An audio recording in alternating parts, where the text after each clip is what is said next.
Could Shedeur Sanders ever really be another Tom Brady after phone Fox Pass, an NFL draft snub?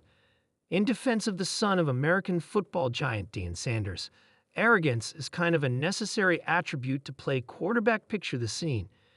During an interview for your dream job, your phone starts chirping. Nightmare scenario. Of course, you should have had it turned off, but now you must quickly consider your options. Ignore, send a voicemail, answer.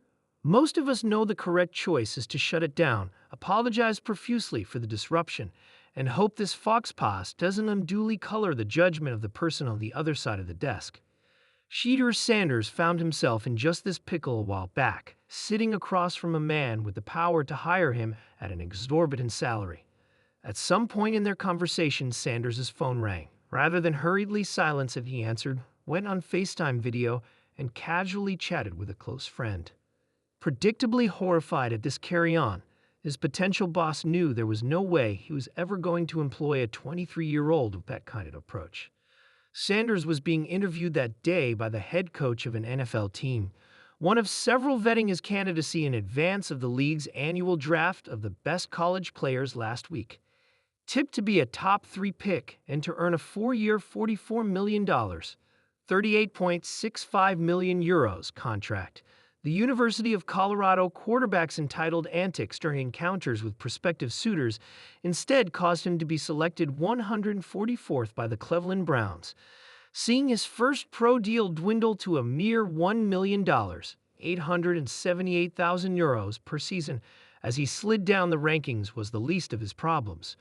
For 3 excruciating days, he sat waiting for his name to be called as the whole country watched on, grimly fascinated by his deepening embarrassment. Like everything related to the true national obsession, the NFL's annual draft captivates America every April. With every minute of his humiliation that passed, the public debate about Sanders' precipitous fall from grace intensified, and even President Donald Trump, that famously astute judge of grit and talent, weighed in asking, what is wrong with NFL owners? Are they stupid? An alternative take contends Sanders was always overhyped because his father, Deion, a true NFL great-turned-college football coach and inveterate blowhard, exaggerated his son's potential. The gullible media then dutifully amplified the kid's achievements and boosted his reputation, which was fine until professional scouts ran a more forensic eye over his performances and decided he was much less than the sum of his parts, especially since he also came trailing the baggage of the ultimate overbearing and interfering sports parent. A reasonable enough explanation, or not. What has Shedeur Sanders done? Said Stephen S. Smith, ESPN's bloviator-in-chief. He ain't getting in any trouble off the field. He's not acting up. He's not being some irresponsible individual. He puts in the work. Some of those owners and some of those executives, they should be ashamed of their damn selves for what they did to Shedeur Sanders because they were really targeting primetime Deion Sanders.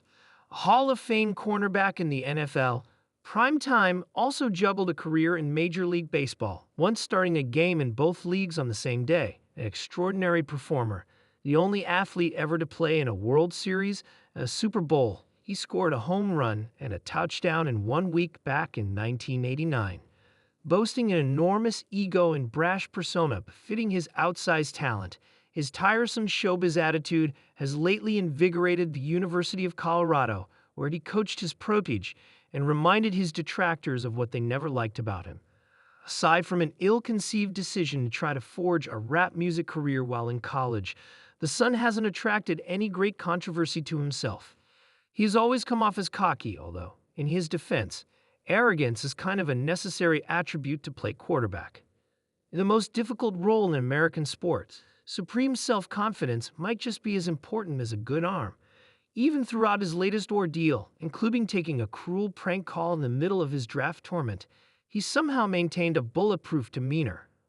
What seems to have hurt his candidacy most is deliberately tanking pre-draft interviews with teams Deion deemed beneath his talent. Unseemly behavior. It has some alleging that miffed club owners subsequently colluded to teach him humility. The latter charge comes infused with accusations of racism, the charge being that some of these plutocrats still have issues dealing with black athletes asserting their autonomy.